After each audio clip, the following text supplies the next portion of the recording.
Is it okay to have a first rental property in your investment portfolio that just breaks even? Well, I have two scenarios where that's completely okay. First one is, if this is your very first investment property and you break even, not a loss. You know, like nobody's expected to hit it out of the park on the first one. So if you're actually breaking even, that's a lot better than a lot of people. A lot of people just dive in so fast, having no idea what they're doing, that they end up losing a ton on their first investment. So scenario number one, where it's completely fine to break even, right on. If that's like your practice property, your first try at it, like that's a great starting point. To only break even. Of course, if you profit, like that's even way more exciting. But if you at least break even, cool. Because don't forget, and you can see a link to my video on the 5 profit centers of a rental property. Cash flow isn't the only way to make money on a rental property. There's actually 5 profit centers to a rental property. So if you're thinking of break even, you could be thinking of all 5 of those, but you might not be. If you're only thinking about, like, say, monthly cash flow, and you think that you're only breaking even, you might actually be profiting a lot more than you think because of the other profit centers. So check out that link in the comments to that video to explain what all those profit centers are, like how many ways and how many different directions can you be making money on a rental property. So anywho, the second scenario where it's completely fine to break even on a rental property is maybe you have some alternative reason for buying this particular property. So I can give an example. I own a duplex local to me, and not only is this property not break even yet, it's negative. It's negative cash flow every month. We bought it very expensive, my partners and I.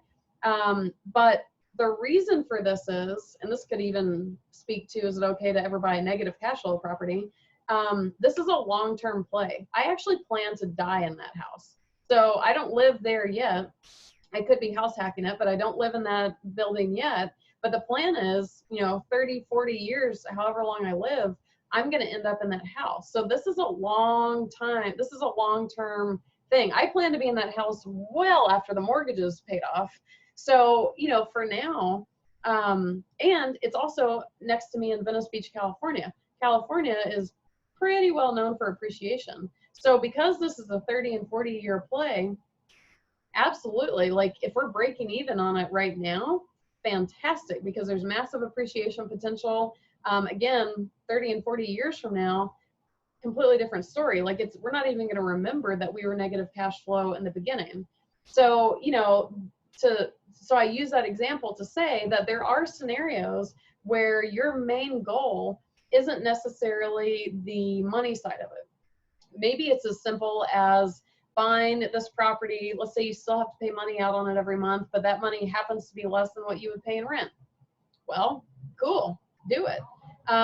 So to answer the question, is it okay for your first rental property to break even? Yes, and congratulations if it's your first property, because that's a huge win in my book. And number 2 is really looking at why you're buying a particular property. Most investors are buying property specific for the financial return. And if you're doing that and you know what you're doing, then my question would be, why settle for something that just breaks even instead of getting something that actually profits? Because kind of the whole point. But again, if you have other reasons outside of the monetary side of it, which could be a vast number of reasons, then maybe it's completely fine and it's not all about the money. So just being aware of why you're buying a property and how a particular property fits into that goal set.